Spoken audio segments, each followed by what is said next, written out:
Hello friends, உங்கள் வீட்டில் கப்பக்கிழங்கு இருக்கா? கப்பக்கிழங்கு இருந்துச்சுன்னா இந்த மாதிரி நீங்கள் பண்ணி பாருங்கள். நம்ம இன்றைக்கி கப்பக்கிழங்கு ரெசிபி தான் பார்க்க போகிறோம்.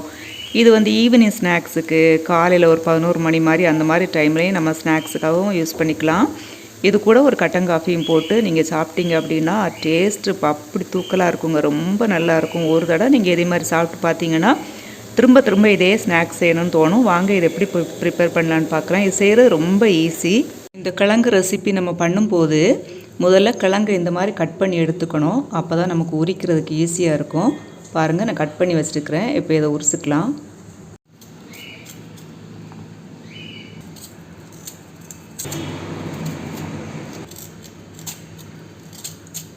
பாருங்கள், இந்த மாதிரி நம்ம உரிச்சு எடுத்துக்கலாம். உரிக்கிறது ரொம்ப ஈஸி. கட் பண்ணிவிட்டு உரிச்சோன்னா அதுக்காக தான் கட் பண்ணி வச்சுருந்தோம்.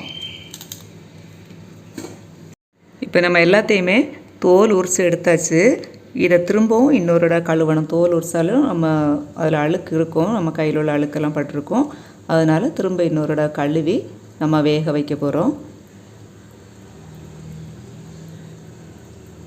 இப்போ கிழங்க கழுவி கட் பண்ணி எடுத்து வச்சுருக்கிறேன். இதில் நம்ம தேவையான அளவு மஞ்சத்தூள் போட்டுக்கலாம். ஒரு அரை டீஸ்பூன் மஞ்சத்தூள், தேவையான அளவு தண்ணி,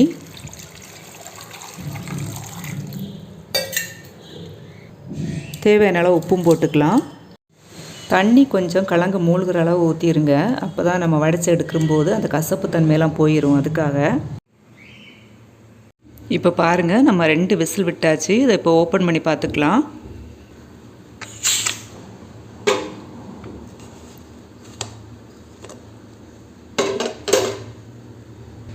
கிழங்கு நல்லாவே வெந்துருச்சு.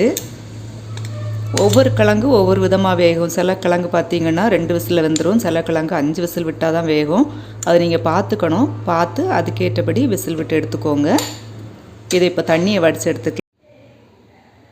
இப்போ நம்ம வேக வச்ச கப்பக்கிழங்கை தாளிக்கிறதுக்காக பேன் அடுப்பில் வச்சு ஆயில் ஊற்றிக்கலாம். தேங்காய் எண்ணெய் ஊற்றினீங்கன்னா டேஸ்ட்டு கொஞ்சம் நல்லாவே இருக்கும். அதுக்காக தேங்காய் எண்ணெய் தான் ஊற்றிருக்கிறேன். எண்ணெய் காய்ச்சதும் கடுகு வெடித்ததும் உளுந்தம்பருப்பு, கறிவேப்பிலை, வரமிளகாய், சின்ன வெங்காயம், ஒரு 5 சின்ன வெங்காயம் கட் பண்ணி வச்சுருக்கிற பொடுசாக. இது கொஞ்சம் டேஸ்ட்டு ஜாஸ்தியாக இருக்கும். இந்த மாதிரி நம்ம ஆட் பண்ணால் ஒரு டேஸ்ட்டுக்காக தான் இது சேர்த்துருக்குறேன். இந்த மாதிரி சேர்த்து இது முருகட்டும். சின்ன வெங்காயம் முருகணும்.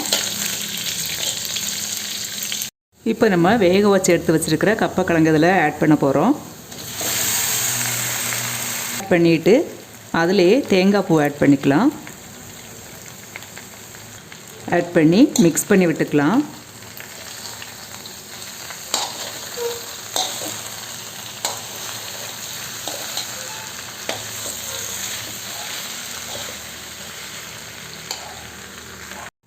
அவ்வளோதாங்க. இப்போ நமக்கு சுவையான கப்பக்கிழங்கு தாளிச்சது ரெடி ஆயிடுச்சு. இது நீங்கள் பண்ணுறது ரொம்ப ஈஸிங்க. இந்த மெத்தட் பார்த்தீங்களா? அவ்வளோதான். வேக வச்சு தாளிச்சிக்க வேண்டியதான். ஈவினிங் ஸ்நாக்ஸுக்கெல்லாம் இந்த மாதிரி செய்து கட்டன் காஃபியும் போட்டு குடிச்சிங்கன்னா ரொம்ப டேஸ்ட்டாக இருக்கும். ரொம்ப நல்லாயிருக்கும். இது மாதிரி நீங்கள் ட்ரை பண்ணி பாருங்கள். ட்ரை பண்ணி பார்த்துட்டு எப்படி இருந்துச்சுன்னு கமெண்ட் பண்ணுங்கள். குழந்தைகளுக்கு, பசங்களுக்கு ஸ்கூலுக்கு ஸ்நாக்ஸாகவும் இதை நீங்கள் கொடுத்து அனுப்பலாம். அவங்களும் விரும்பி சாப்பிடுவாங்க. ஓகே ஃப்ரெண்ட்ஸ், தேங்க்யூ ஃபார் வாட்சிங். நெக்ஸ்ட் வீடியோவில் சந்திக்கலாம்.